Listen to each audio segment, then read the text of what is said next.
Test cricket में ना यही खूबी होती है, खासकर अगर आप 5 टेस्ट मैचेस की सीरीज खेल रहे हैं ना और आपने पहले टेस्ट मैच में किसी से पंगा किया, किसी को उंगली की है, तो फिर अगले 4 टेस्ट मैचेस में वो वर्सेस बड़ा मज़ेदार रहता है।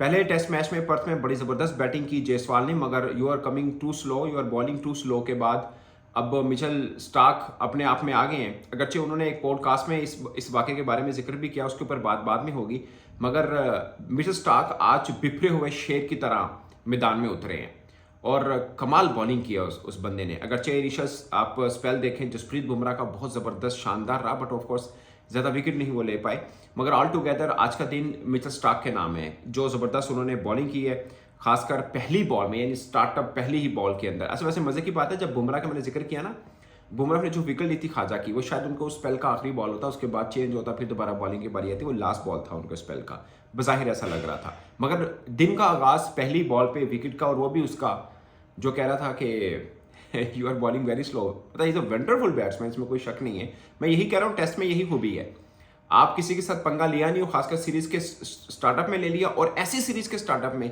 तो फिर मज़ा आएगा पूरी। आगे कहीं पे जायसवाल की बारी आ जाएगी, वो कहीं पे 50 कर जाएगा, ये तो जाहिर चलता रहना है। अभी के 3 टेस्ट मैच और एक इनिंग बाकी है मजीद, मतलब 5 टेस्ट मैचेस हैं, 10 मैचेस समझ लीजिए आमना सामना रहेगा इनका। आप पीछे 7 समझ लें कितना रह गया है। तो केएल राहुल ने कदरे बेहतर और शुभमन गिल ने थोड़ा सा स्टेज रूल किया, मगर विराट कोहली और रोहित शर्मा के बारे में उन्होंने थोड़ी कुर्बानी दी कि मिडिल ऑर्डर में खेले। जाहिर है वो मिडिल ऑर्डर में खेलते नहीं, शायद 5-6 बरसों के बाद वो खेले हैं। उनके आउट होने के बाद गिलक्रिस्ट ने कहा गुड नाइट, मतलब एक उन्होंने थोड़ी सी उनकी बताई कि कहाँ पे वो मिस्टेक की, उन्होंने शायद फ्रंट फुट का उन्होंने जिक्र किया कि वो सही मूव नहीं किया, और जब वो आउट हुए तो उन्होंने बोला गुड नाइट रोहित शर्मा। मुझे लगता है कि उनका दिलेराना फैसला था, मैंने कल भी वीडियो किया, मैंने कहा दिलेराना फैसला एज ए कैप्टन आप मतलब दूसरों को स्पेस दे रहे हैं कि ठीक है वो ओपन में अगर रन कर रहा है तो मैं नीचे खेलूंगा, कोई मसला नहीं, बट एक ही इनिंग है, ऊपर नीचे रहती है, कोई मसला नहीं है। 23 बॉलों पे 3 रन किए थे रोहित शर्मा ने। यार रेड्डी जो है ना, आप उसकी पहले पर्थ वाली भी उठा के देखें, हीरो कोई और बना। विराट कोहली और जायसवाल का जिक्र रहा, मगर रेड्डी ने बड़ी ज़बरदस्त बैटिंग की थी दोनों इनिंग्स में, और इसमें भी बड़ी कमाल किया, और अंडर प्रेशर जिस तरह की वो उल्टी पुल्टी शॉटें खेलता है वो मज़ेदार है। 42 रन किए, ओवरऑल सबसे ज़्यादा रन है, मगर आप 77 का स्ट्राइक रेट देखें, 3 छक्के 3 चौके। He is a very good batsman, he is a very good batsman actually, मतलब ऑलराउंडर है, बट बैटिंग भी अच्छी करता है। अश्विन के 22 रन काफ़ी खास रन है इसके अंदर। मिस्टर स्टार्क ने सिर्फ 48 रन्स देकर 6 खिलाड़ियों को आउट किया, 3.39 की इकोनॉमी। बिल्कुल वो जिसे बोलते हैं, मुझे लगा कि बुढ़ा शेर आ गया वापस, जैसे किसी ने पिंजरे में बैठे शेर को ऐसे ही तंग किया और वो बिफर गया, वो नजर आया आज मिचेल स्टार्क। अच्छा उनसे सवाल हुआ था पॉडकास्ट में कि आपको उसने बोला है जायसवाल को यू बॉलिंग वेरी स्लो, तो वो उसने बोला मैंने सुना नहीं है, मतलब मुझे पता नहीं लगा उस वक्त कि उसने ऐसा कहा है। और अगर उसने कहा अच्छा तो ऐसा ना कहा है, बट अब आजकल ना मैं जवाब नहीं देता, मैं शायद पहले वाला मिचेल स्टार्क मतलब जवाब देता था, बट मैं ये जवाब नहीं देता, बट उन्होंने जवाब दिया एक्चुअली में। But this is the best way to answer, this is the best way to react और टू रिप्लाई एक्चुअली। क्या आपको कोई पंगा कर रहा है तो आप बैट्समैन है तो रन से करिए, अब मज़ा आएगा आगे कहीं पे जायसवाल इसको तोड़ते हैं तो। पता है यही तो क्रिकेट का हुस्न है। मैं हमेशा कहता हूँ कि ये दोस्ती यारी सब ये बाउंड्री से बाहर होनी चाहिए, अंदर फैंस को मैच चाहिए होता है और तगड़ा मैच चाहिए होता है। आज देखें ना लुबशाइन को जो बॉलिंग स्पेल किया उन्होंने जसप्रीत बुमराह का, जसप्रीत बुमराह ने भी थोड़ी आंखें दिखाई आगे से, लुबशाइन ने भी बीच बीच में उनको थोड़ा किया। मैं लुबशाइन की इस बात पर तारीफ करूँगा कि वो अंडर प्रेशर था जसप्रीत बुमराह से, क्योंकि उस सामने फंस रहा था। उनके अपने लेजेंड क्रिकेटर्स जो हैं वो उस पर क्रिटिसाइज कर रहे थे कि तुम किस तरह खेल रहे हो, तुम रीढ़ की हड्डी की नजर रखते हो और तुम्हें लगा ही नहीं कि लुबशाइन हो, खासकर जसप्रीत बुमराह के सामने। मगर आज वो चढ़ के उसने भी आगे से आंखें दिखाई हैं। ऐसा नहीं है कि वो बैट्समैन है तो वो हल्का हो गया, वो थोड़ा सा कि यार नहीं मेरे पर चढ़ के बॉलिंग कर रहा है। Best bowler in the world इस टाइम बुमराह है जो मेरे साथ बॉल कर रहा है। कुल मिला के अच्छी उसने बैटिंग की, मगर आप बुमराह का चेक करें यार, 11 ओवर सिर्फ 13 रन है 1.18 की इकोनॉमी, 4 मेडन है। आप इसका मुआवजा इस बात से करें 10 ओवर में 29 रन दिए हैं सिराज ने, पहला ओवर मेडन किया था वैसे सिराज ने, और हर्षित राणा ने 8 ओवर में 18 रन दिए, अच्छी इकोनॉमी है उसकी भी, 2.25 की। Nitesh Reddy is a very good allrounder यार, I guess is a batting allrounder actually में। जब शुरू में था तो मुझे लगा, मैंने आईपीएल में बहुत ज़्यादा फॉलो नहीं किया हुआ, बट शुरू से मुझे लगा शायद bowling all rounder, but he looks like a batting all rounder. और उसका बैटिंग में रिकॉर्ड है, उसने 300 ट्रिपल 100 किया हुआ है ना डोमेस्टिक में, जो अंडर 16 में 300 किया, 400 रन किए हैं। आई डोंट नो, मैंने व्लॉग किया था, मैं भूल गया खुद इस पे। अश्विन ने 1 ओवर किया और 1 ही मेडन किया है। जाहिर है अभी स्पिनर्स का दौर आना है, तीसरे चौथे रोज में आएगा कहीं जाकर। बट पॉइंट इज 86 रन पर 1 आउट है, 94 की अभी बर्तरी है इंडिया के पास, ट्रायल आप कह लें, लेकिन 9 विकेटें बाकी हैं।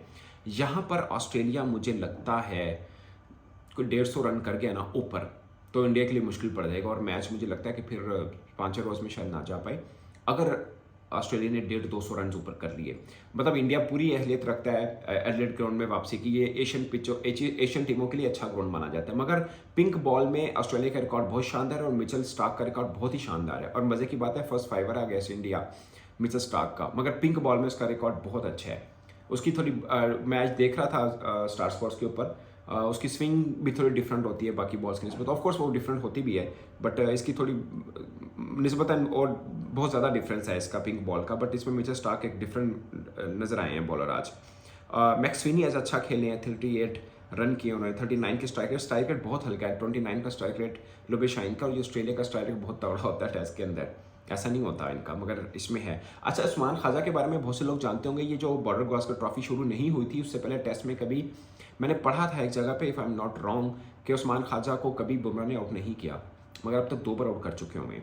ये मैंने कहीं पे उस्मान ख्वाजा का ही इंटरव्यू शायद सुना था, तो उसके नीचे लिखा आ रहा था कि कभी बुमराह ने उनको आउट नहीं किया। मैं टेस्ट क्रिकेट की बात कर रहा हूँ, तो अब 2 बार आउट कर लिया 2 टेस्ट मैच में, तो गुड है, अच्छा है। ये दोस्तों यही मज़ा आएगा टेस्ट मैच के अंदर ना। देखिए कल हम ही बात कर रहे थे कि पहली दफ़ा मुझे पहली दफ़ा लगा कि ऑस्ट्रेलिया अंडर प्रेशर है, ऑस्ट्रेलिया थोड़ा नर्वस है, panic button Australia dressing room के अंदर है। मुझे पहली दफ़ा लगा था, कभी ऐसा हुआ नहीं है। मैं हमेशा मानता हूं कि ऑस्ट्रेलिया और इंडिया दुनिया की 2 वो टीमें अब बन चुकी हैं। मतलब ऑस्ट्रेलिया की टीम हमेशा, जैसे जर्मन्स है ना हॉकी के अंदर, जो हॉकी फॉलो करते हैं उनको पता है जर्मन्स मेंटली बड़े स्ट्रॉन्ग माने जाते हैं, कि नर्व के बहुत स्ट्रॉन्ग हैं ये लोग। ये जर्मन्स के बारे में कहा जाता है, हॉकी की मैं बात कर रहा हूँ। सेम क्रिकेट की ये फार्मूला कहा जाता है ऑस्ट्रेलिया के ऊपर, के मेंटली बहुत स्ट्रॉन्ग है ये। मगर अब इनके मेंटली स्ट्रॉन्गनेस के ऊपर अगर कोई सही अटैक करता है ना, वो इंडिया है। भले मतलब नॉकआउट स्टेज में ऑस्ट्रेलिया का पलड़ा इंडिया पर ज़्यादा भारी है, इसमें कोई शक नहीं है, बट फिर भी अगर कोई बराबर का मैच देता है या पंगा डालता है तो वो इंडिया डालता है। आज का इंडिया की मैं बात कर रहा हूँ, ये सही मैच उन पर डालता है और आगे मतलब सही मैच होता है, मज़ा आता है इसका। तो इसलिए ये बॉर्डर गावस्कर ट्रॉफी थोड़ी मुझे बड़ी अट्रैक्टिव लग रही है।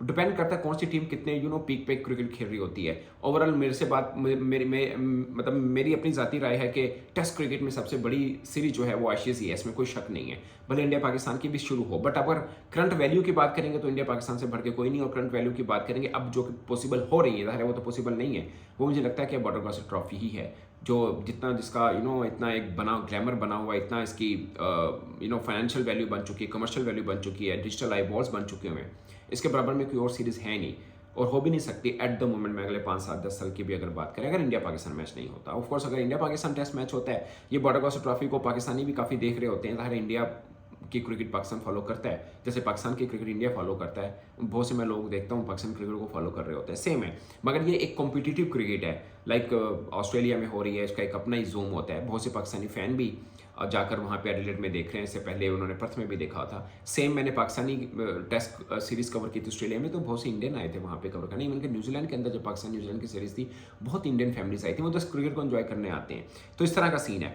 मगर दोस्तों फिल वक्त आज का दिन मुझे लगता है कि ऑस्ट्रेलिया का पलड़ा भारी नहीं, तगड़ा भारी है, और उन्होंने एक जिसे बोलते हैं ना फाइट बैक की है, और ये बहुत ज़रूरी है। वन साइडेड नहीं होना चाहिए, कोई भी मज़ेदार सीन होना चाहिए। और पहला टेस्ट जिस तरह ज़बरदस्त तरीके से इंडिया ने जीता था, दूसरे टेस्ट मैच में वापसी की ऑस्ट्रेलिया ने और बताया कि भाई ये भी खेल खत्म नहीं हुआ, खेल बाकी है। और इन दोनों की लड़ाई के अंदर ना मज़ा आना WTC फाइनल का, कि कौन इस तरह लड़के को जीतेगा, उसका अपना ही मज़ा। और यकीन माने इन दोनों में से जो आगे निकला ना, मुझे वो है कि वो WTC का फाइनल वही जीतेगा। ये इतनी तगड़ी कॉम्पिटिटिव क्रिकेट खेलने के बाद कोई आगे निकलता है तो उसका अपना ही एक मज़ा आता है। अगरचे साउथ अफ्रीका का पलड़ा भी वहाँ पे ज़बरदस्त भारी है श्रीलंका के खिलाफ, अभी उन्होंने पाकिस्तान के खिलाफ भी खेलना है, जो कि वही फेवरेट होंगे अपनी कंडीशन के अंदर। और अगर वो WTC के फाइनल में आते हैं, वो भी अच्छी टीम है, इसमें कोई शक नहीं, उनका बॉलिंग अटैक बहुत तगड़ा है। बट मुझे लगता है कि यहाँ पे ये 2 टीमें जो खेल रही हैं भी मज़ेदार होंगी। खैर अभी तो पहला दिन है, अभी मज़ीद 4 रोज़ बाकी हैं एडिलेड टेस्ट में, इसके बाद अभी 3 टेस्ट मैच और पड़े हैं। इट्स टू अर्ली टू से टू प्रेडिक्ट एनीथिंग, बट आज के दिन की प्रोडिक्शन माने तो ऑस्ट्रेलिया का पलड़ा बहुत भारी है। और मैं देख रहा था 70% अभी विक्ट्री विन परसेंटेज जो है वो ऑस्ट्रेलिया की ही आ रही है, जबकि इंडिया की अभी ज़ाहिर है 20th में कहीं है। अदरवाइज से पहले इंडिया को फेवरेट माना जा रहा था, कि क्योंकि पहला टेस्ट बड़ी ज़बरदस्त तरीके से जीते हैं ऑस्ट्रेलिया, कैंप में समझ नहीं आ रही थी। खैर फिर हेजलवुड भी इंजर्ड हो गए थे, बोलैंड आए, उन्होंने 2 विकेट लिए, रोहित शर्मा को उन्होंने आउट किया। गिल को उन्होंने आउट किया था।